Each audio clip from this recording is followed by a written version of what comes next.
Selamat siang. Hesti akan menjelaskan dari terjemahan Yunani Roma pasal 1.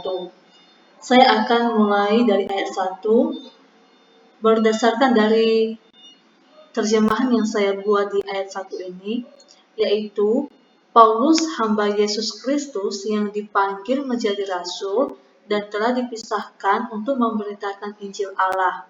Nah, rasul di sini yang dimaksud adalah Paulus, karena Paulus telah menuliskan surat ini di jemaat Roma. Nah, saya mulai mengomentari kata Paulos. Dari kata Paulos yang berakhiran os memiliki kasus nominatif. Dalam terjemahan Inggrisnya, omen. Kasus nominatif ini didefinisikan yaitu menjelaskan tentang seseorang atau subjek yang ditujukan yaitu Paulus. Dan juga kasus nominatif ini kan juga kita harus mengetahui bahwa harus diterjemahkan sebagai subjek. Selanjutnya kata doulos memiliki terjemahan slave atau hamba, sama-sama juga memiliki kasus nominatif yang berakhiran os. Nah, kata slave ini, hamba, saya coba cari definisinya dalam Kamus Bahasa Indonesia, yaitu abdi, budak. Nah, sedangkan dalam bahasa Inggris, saya cari definisi dari slave, berartikan yaitu bekerja keras, membanting tulang. Nah, selain dari definisi di atas, saya mencari beberapa pandangan berdasarkan budaya tentang hamba atau slave. Yang pertama, berdasarkan dari budaya Yunani, pengenaan status diri sebagai doulos atau hamba suatu kehinaan yang demikian rupa karena orang Yunani menganggap diri mereka adalah manusia bebas, manusia yang merdeka. Oleh karena itu, masyarakat Yunani tidak mau disebut sebagai hamba dari orang lain, atau kata lain tidak mau disebut hamba dari dewa-dewi. Selanjutnya di budaya Ibrani, kata doulos atau hamba adalah bawahan dari seorang atasan dan setiap orang merupakan hamba dari atasan. Sebagai hamba dari atasan maka harus memiliki sikap hormat, persetujuan, taat dan setia untuk atasan mereka. Seorang hamba harus mengutamakan kepentingan atasannya, menyetujui kepentingan mereka sendiri. Seorang hamba harus siap untuk menjalankan misi dari atasannya sesuai misi yang terlihat berat yang harus dilakukan. Yang terakhir dari berdasarkan budaya orang Romawi, kata doulos atau hamba dalam Romawi, hal ini diperkirakan oleh para ahli. Sebanyak 5% populasi Romawi adalah budak atau hamba dan mereka diperlakukan layaknya harta milik tuannya. Jika dalam budaya Romawi ini, jika seorang budak mati, maka seorang tuan itu tidak bertanggung jawab. Maka tuan ini menyingkirkannya dan mencari pengganti budaya yang baru. Nah, saya mendefinisikan dari ketiga pandangan budaya di atas berdasarkan kata doulos dan hamba. Saya simpulkan di sini berdasarkan doulos hamba yang ditujukan kepada Paulus. Nah, hal ini Paulus yang dipanggil sebagai hamba yang dimaksud adalah hamba kepada Yesus Kristus. Nah, berdasarkan dari konteks dari hamba Ibrani, bahwa seorang hamba harus taat kepada tuannya. Dalam hal ini saya juga kaitkan dengan Paulus, bagaimana Paulus sebagai hamba Yesus Kristus. Otomatis sebagai hamba Yesus Kristus, hamba yang menuruti segala perintah dan juga hamba yang melakukan apa yang dikehendaki tuannya. Di situ saya mengambil kesimpulan bahwa Paulus sebagai hamba yang dimaksud di sini adalah hamba yang taat, yang melakukan kehendak Yesus Kristus, kehendak Allah, yaitu melakukan penginjilan, mengabarkan Injil, khususnya di kitab Roma ini. atau jemaat-jemaat yang tinggal di Roma. Nah, dari kata apopismenus ini memiliki tenses yaitu perfect tense. Nah, kata apopismenus ini adalah bentuk kata kerja. Dalam terjemahan bahasa Inggrisnya having been set apart atau dikatakan telah dipisahkan. Nah, arti dari perfect tense ini adalah menyatakan sesuatu keadaan yang sekarang ada sebagai akibat dari sesuatu yang telah dilakukan. Saya menemukan salah satu pandangan dari teolog reformator atau reformasi, yaitu Wesley, memandang pengudusan sebagai suatu proses, namun ia juga menekankan bahwa orang percaya harus berdoa mencari pengudusan yang lengkap secepatnya melalui suatu tindakan pemisahan, separation, dari Allah. Nah, kan yang saya lihat di terjemahan Alkitab Baru, di situ dipakai dikuduskan, bukan dipisahkan. Nah, saya mengaitkan bahwa dikuduskan dalam hal ini berdasarkan dari pandangan reformasi, tokoh reformasi teolog, yaitu Wesley, bahwa dipisahkan dalam arti having been set apart, seperti Paulus yang dipanggil sebagai hamba Yesus Kristus, yang kita lihat sebelumnya bahwa kehidupan Paulus ini adalah orang yang penganiaya jemaat Kristen, orang-orang percaya kepada Tuhan.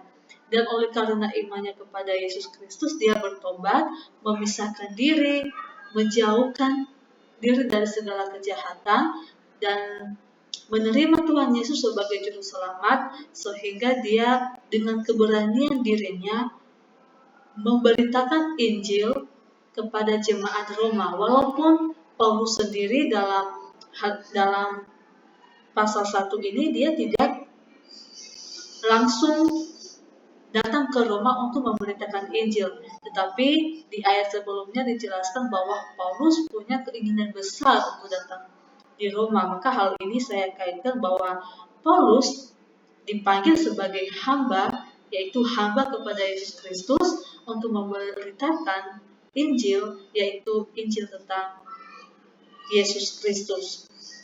Saya lanjutkan di ayat 2 ini, yaitu dia menjanjikan sebelumnya melalui nabi-nabinya di dalam kitab-kitab suci.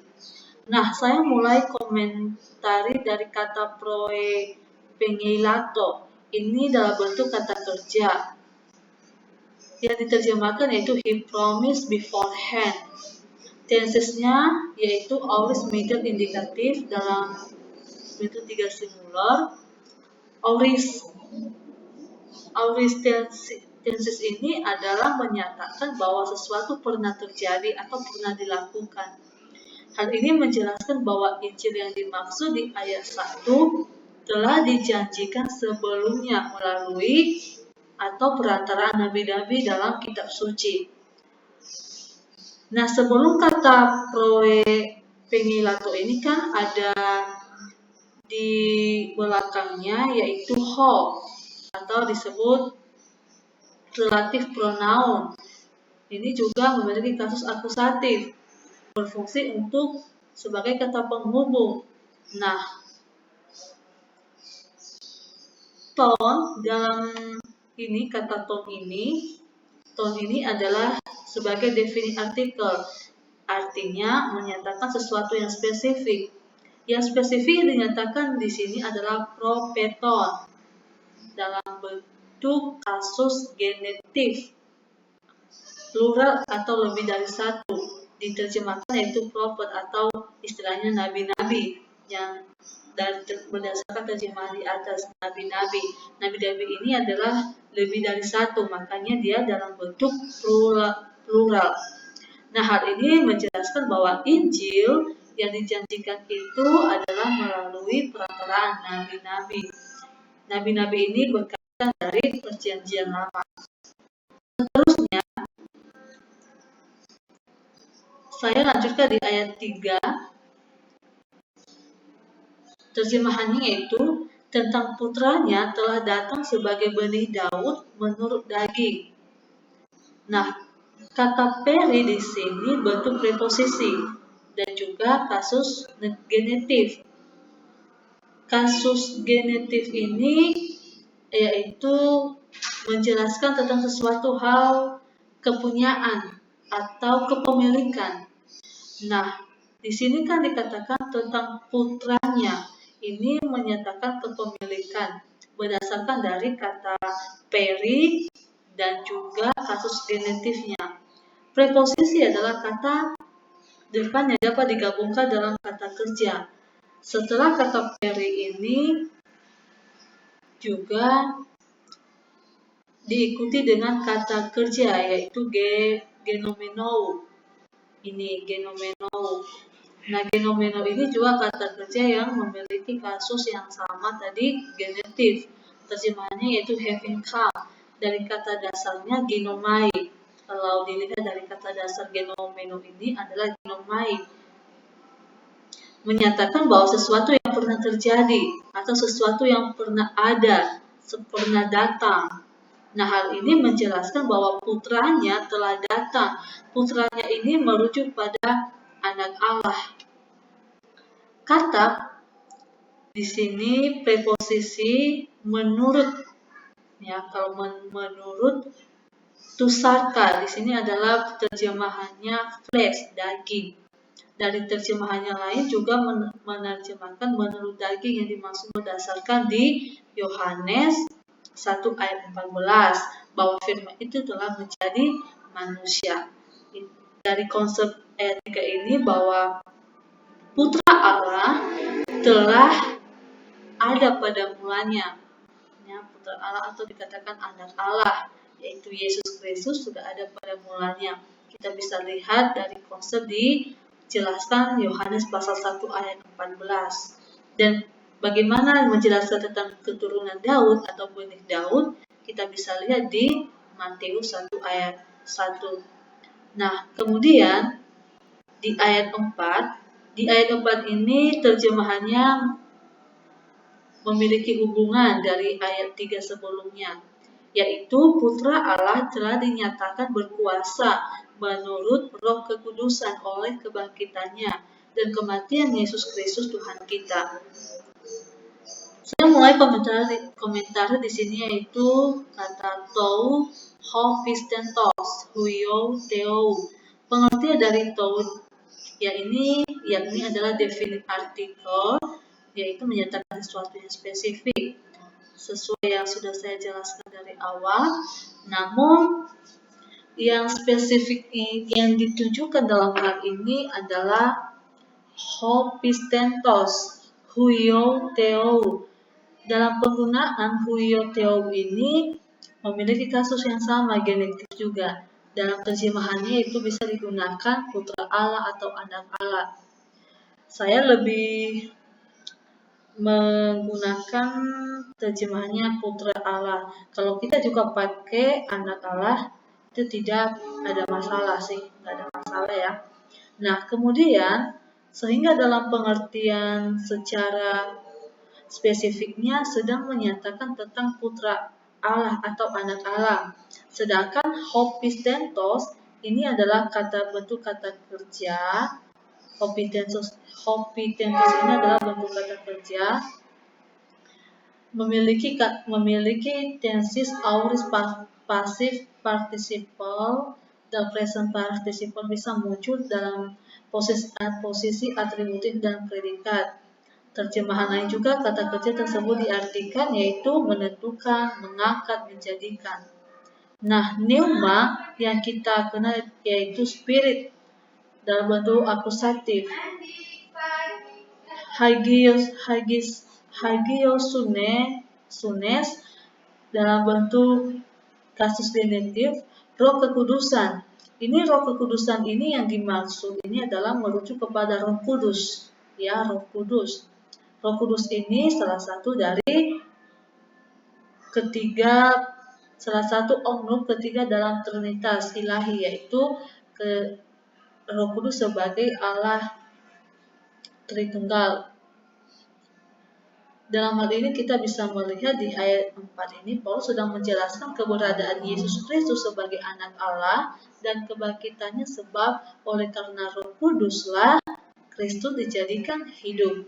Lebih jelasnya ada di Roma pasal 8 ayat 11 itu dikatakan, dan jika roh Dia yang telah membangkitkan Yesus dari antara orang mati diam di dalam kamu, maka Ia yang telah membangkitkan Kristus Yesus dari antara orang mati akan menghidupkan juga tubuhmu yang fana itu oleh rohnya yang diam di dalam kamu.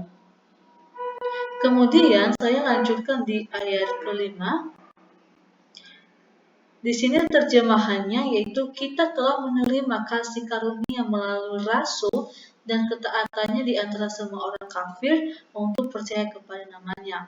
Sebelum saya masuk di komentarinya, di sini kata rasul ini ditujukan kepada Paulus, rasul Paulus, dan orang kafir di sini adalah orang di luar dari Yahudi, artinya orang Yunani, orang bukan Yahudi.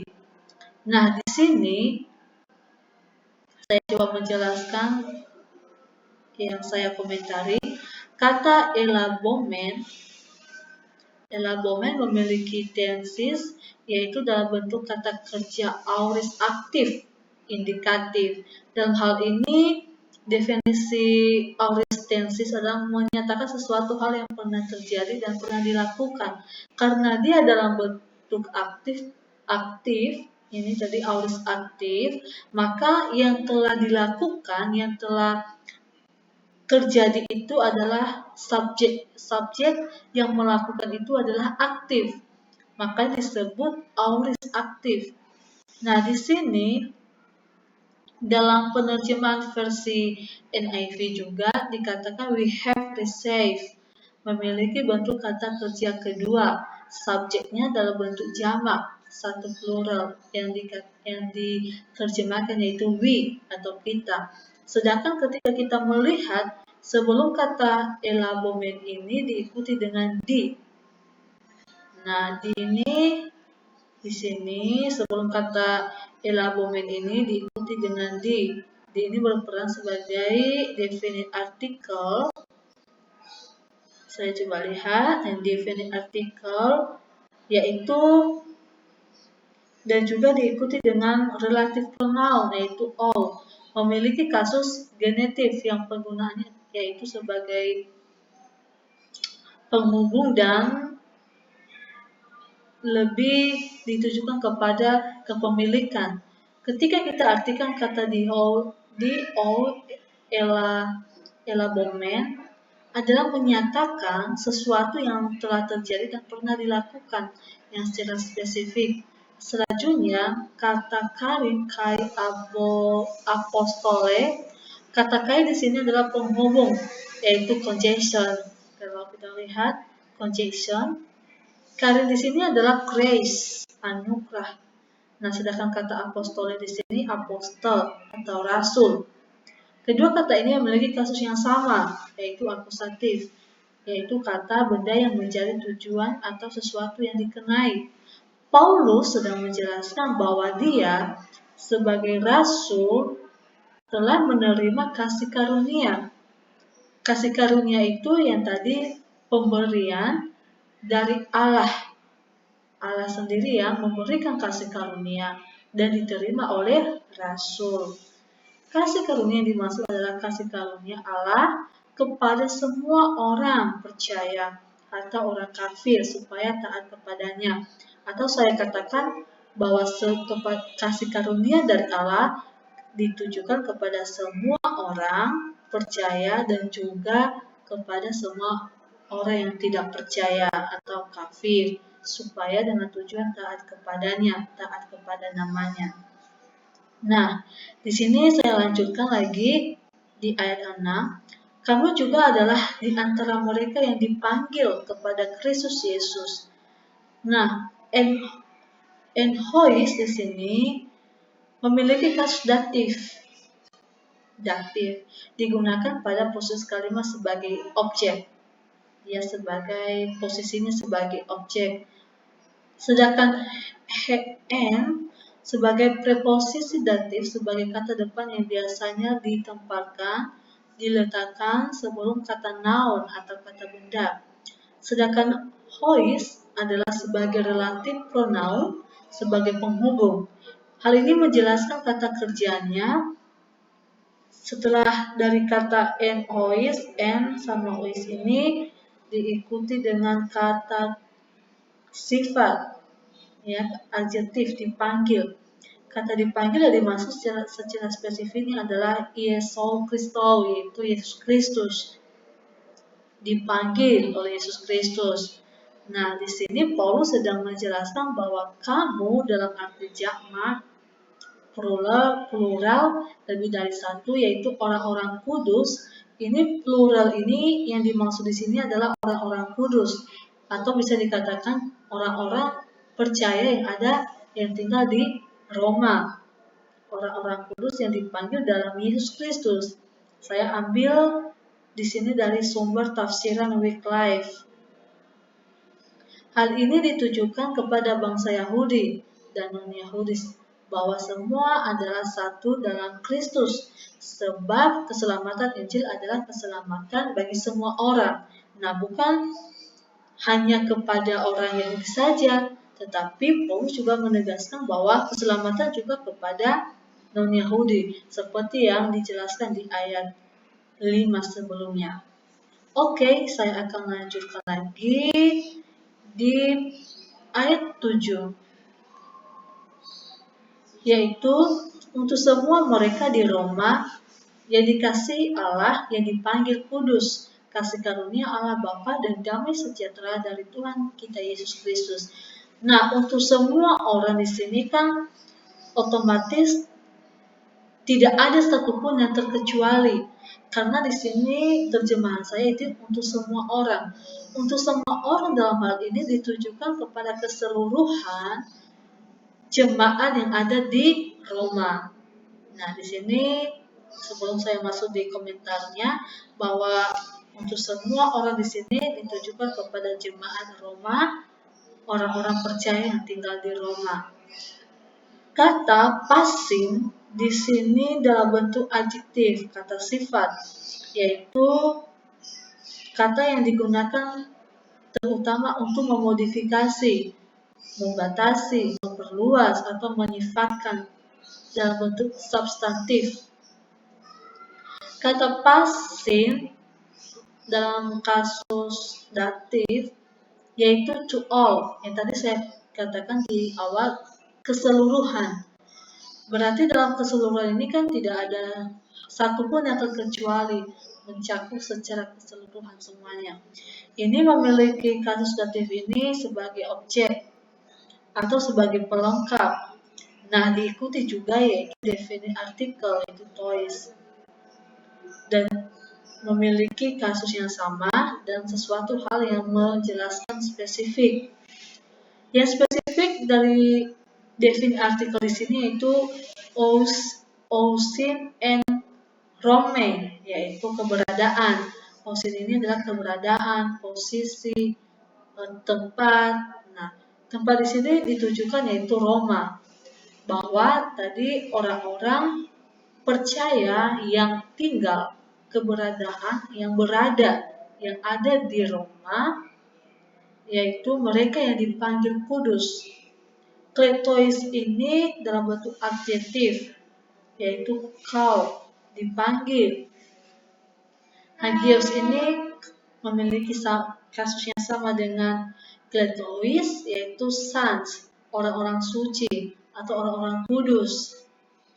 Paulus sedang menjelaskan tentang orang-orang percaya atau jemaat yang tinggal di Roma, dipanggil dan percaya kepada Yesus Kristus.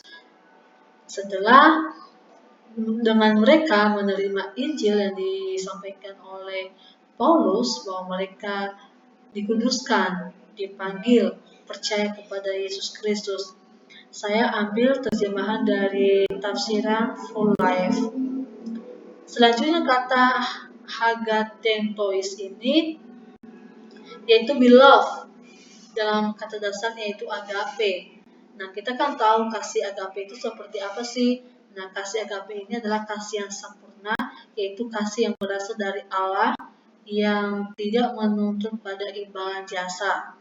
Di sini kita harus mengerti bahwa kasih agape itu kasih yang tanpa batas, kasih yang tidak mementingkan dirinya sendiri. Nah, dalam hal ini Paulus menjelaskan bahwa orang percaya yang dikasihi Allah artinya bahwa kasih Allah yang diberikan kepada manusia di bumi adalah kasih yang tanpa batas, tanpa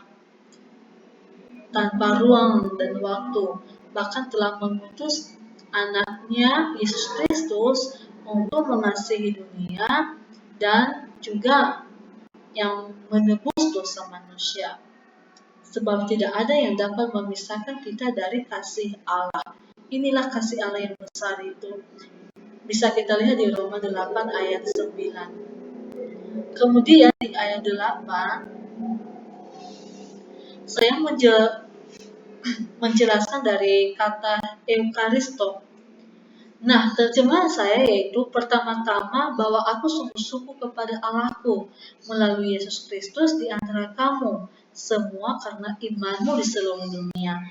Nah, di sini Paulus sedang menjelaskan ya bagaimana orang-orang jemaat di Roma bahwa iman mereka kepada Yesus Kristus, mereka menerima Yesus Kristus sebagai juru selamat mereka, dan terdengarlah berita itu kepada Paulus.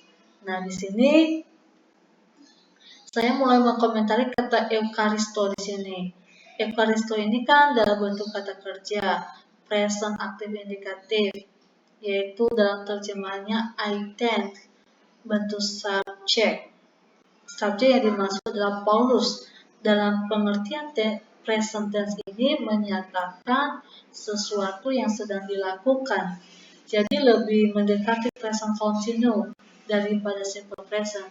Hal ini suatu pekerjaan atau perbuatan yang sedang dilakukan berulang-ulang dalam waktu sekarang.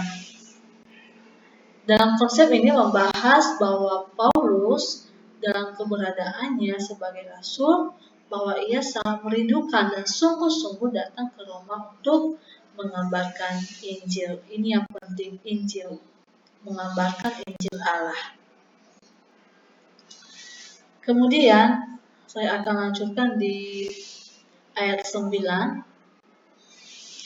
Di sini yang menjelaskan tentang dalam terjemahan saya, yaitu saya memberikan kesaksian kepada Allah, melayani semangat dalam memberitakan tentang anaknya. Saya melakukannya dengan tidak henti-henti kepada kamu.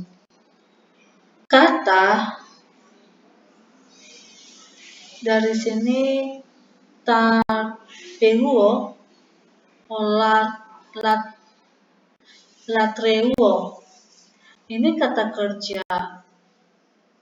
Dalam kata kerja memiliki tenses present aktif indikatif. I serve dalam bentuk subjek di sini berbicara tentang orang pertama. Yang dimaksudkan dalam hal ini adalah Paulus. Bahwa tenses yang dimiliki present aktif indikatif ini adalah kata kerja yang menggambarkan perbuatan yang terjadi dalam waktu sekarang, yang saat ini sedang berlangsung. Kata melayani atau serve di sini, kalau kita lihat dalam kamus bahasa Indonesia, yaitu membantu, menyiapkan, mengendalikan, melaksanakan. Apakah kata melayani tersebut definisi dari hal melayani tersebut yang dipakai Paulus? Nah, dalam hal ini kata latreuo ini berarti ibadah. Ibadah, maka karya kerasulan merupakan ibadah kepada Allah. Roma 15 ayat 16 bahwa Paulus sedang mengatakan dirinya sebagai pelayan Kristus Yesus bagi bangsa-bangsa bukan Yahudi untuk memberitakan Injil Allah. Nah, untuk bangsa-bangsa bukan Yahudi kan tadi yang saya sudah jelaskan bukan hanya Yahudi saja, tetapi juga kepada orang Yahudi. Dia juga memberitakan Injil, karena Injil bukan hanya berguna kepada orang Yahudi saja, tetapi juga kepada non-Yahudi, kepada bukan Yahudi. Saya ambil tafsirannya dari Yerusalem, tafsiran Yerusalem. Nah, jadi yang ditekankan Paulus di sini adalah aspek batiniah dari pelayanannya. Sebab Allah yang mengenal hati manusia yang sungguh-sungguh dan peduli dalam memberitakan Injil Allah. Di sini kita bisa lihat di ayat 9 ini kan bahwa Paulus benar-benar sungguh-sungguh ya memberitakan Injil Allah. Dia tidak membedakan orang Yahudi dengan orang-orang bukan Yahudi. Di sini dia mengutamakan bahwa yang dia layani adalah Allah sendiri dan dia berani juga mengabarkan, memberitakan yaitu Injil Allah.